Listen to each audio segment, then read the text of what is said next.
बताएं कि मेरा वो दुख मिटेगा, मेरा वो कष्ट कटेगा। जो पार्वती जी ने लक्ष्मी जी को कहा है दुख मिटाने के लिए उपाय जो बताया, वो आप भी अपनी जिंदगी में धारण करें। सुनो लक्ष्मी,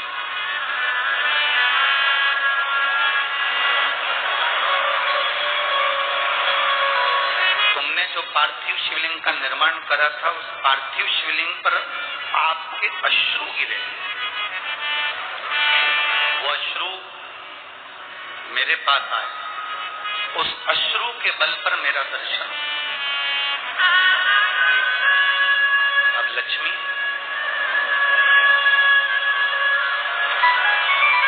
इस संसार सागर में भूमंडल पर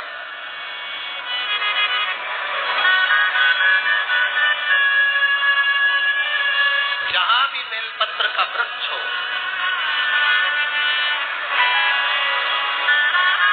इस भूमंडल पर, संसार सागर में जहां पर भी बेलपत्र का वृक्ष हो,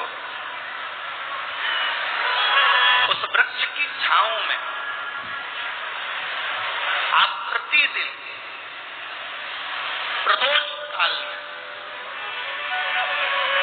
यदि बेलपत्र के वृक्ष का दर्शन कर शिव नाम का जाप करोगी तो भगवान देवाधिदेव महादेव का दर्शन अवश्य होगा और दुख कटेगा।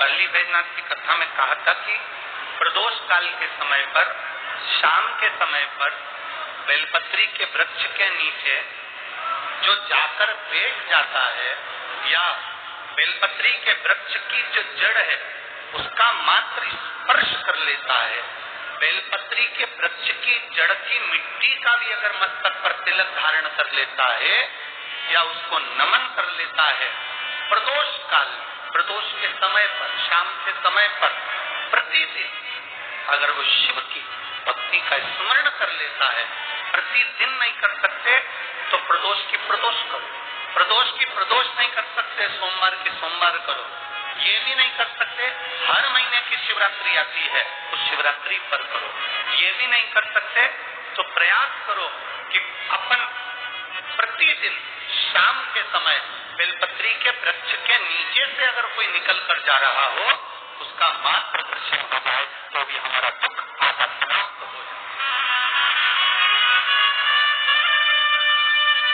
तो भी उसका दुख समाप्त। ये दुख समाप्ति का सबसे मूल केंद्र बिंदु है मतलब अगर हम कहें कि अगर दुनिया के व्यक्ति को बहुत ज्यादा दुख है, बहुत ज्यादा कष्ट है, बहुत ज्यादा बीमारी है, बहुत ज्यादा रोग है, बहुत ज्यादा तकलीफ है, तो बेलपत्री के वृक्ष की छांव सुख दे। जो दिल से पार्वती जी लक्ष्मी जी से कह रही है, महालक्ष्मी शिव महापुराण की कथा कहती है कि लक्ष्मी अगर बेलपत्र के वृक्ष के नीचे से कोई निकल कर आ रहा है, उसकी शरीर की रज का भी स्पर्श हो जाए तो तुझे शिव का दर्शन। मेरी जीजियों, मेरे जीजाओं, मेरी बेटियों, मेरे भाई, तुम कंपटीशन एग्जाम में बैठ रहे हो, पढ़ाई कर रहे हो, तैयारी कर रहे हो, गवर्नमेंट जॉब की तैयारी कर रहे हो, ये जितने पत्र यहाँ पर रखे हैं, जितने पत्र यहाँ पर हैं, इस चौकी के नीचे भी जितने पत्र रखे हैं, यहाँ पर भी जितने पत्र रखे हैं, आप उन पत्रों में से सारे पत्र निकाल कर देखें। जिन जिन बेटों ने, जिन जिन बेटियों ने गवर्नमेंट जॉब की तैयारी करी और शंकर भगवान पर भरोसा कर कर और अपना कर्म पूरा कर कर एग्जाम दिया, उनकी नौकरी लगी। कम से कम इसमें से 70% पत्र ऐसे हैं जिसमें नौकरियां हैं, जहां बच्चों को सुख का अनुभव।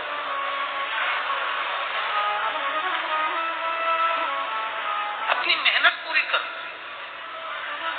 बीमारी आई है, डॉक्टर को दिखाओ। बीमारी आई है, जांच कराओ। रोग आया है, बड़े से बड़े हॉस्पिटल में जाओ, अच्छे से अच्छे डॉक्टर को दिखाओ, उसने दवाई लिखी, खाओ, उसने जांच का बोला, जांच करो, पर उसके जांच कराने में उसकी दवाई खाने के साथ साथ मेरे भोले बाबा पर भरोसा रखना। जरा विचार करिए कि हम अगर शिव पर भरोसा करते हैं, भगवान शंकर की भक्ति करते हैं, तो दृढ़ता क्यों नहीं बनती? कोई कहता है कि भगवान शंकर की पूजन तो ब्राह्मण करते हैं, कोई कहता है कि वैश्य करते हैं, कोई कहता है क्षत्रिय करते हैं, कोई कहता है शूद्र करते हैं। शिव महापुराण की कथा कहती है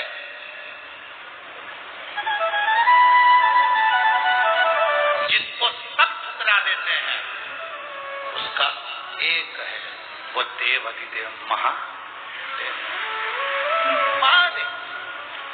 राम जी के मंदिर के पट बंद हो जाते हैं एक समय में, तुम्हारे यहाँ बंद होते कि नहीं होते वो मालूम, बोलो होते कि नहीं होते?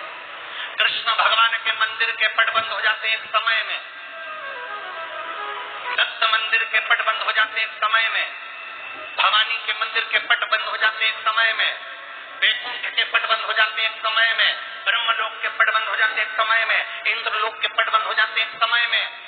केवल एक देवता ऐसा है जिसके दरवाजा नहीं है, पट नहीं है, वो खुले आसमान में कैलाश पर रहता है, इसलिए उसका दरवाजा खुला रहता है।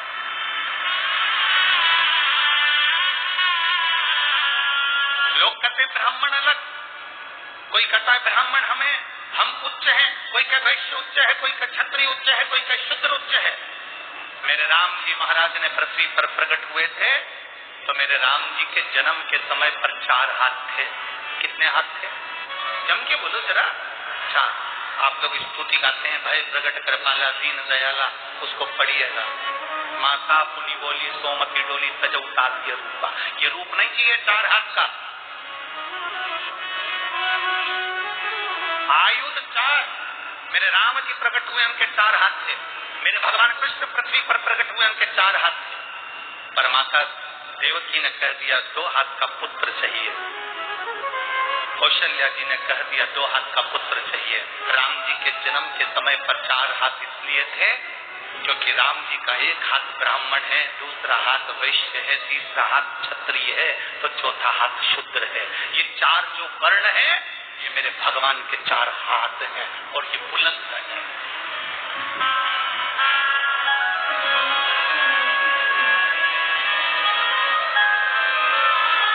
जो दुनिया में जितनी जातियां हैं, दुनिया में जितनी समाजें हैं,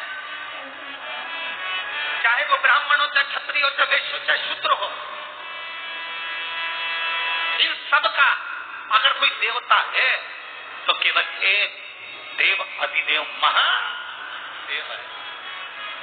अब दुनिया के लोग भटका रहे हैं, अब दुनिया के लोग भ्रम उत्पन्न कर रहे हैं। उन्होंने कह दिया भगवान को मत भजो, अगरबत्ती मत लगाओ, दिया मत लगाओ, मंदिर मत जाओ, तिलक मत लगाओ, चोटी मत रखो, गले में रुद्राक्ष मत पहनो, तुलसी की माला मत पहनो।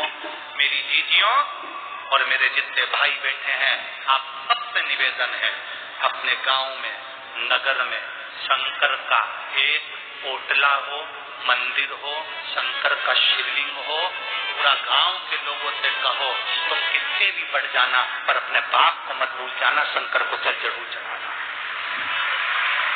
अपने पिता को मत भूलो जो तुम्हारा पिता है,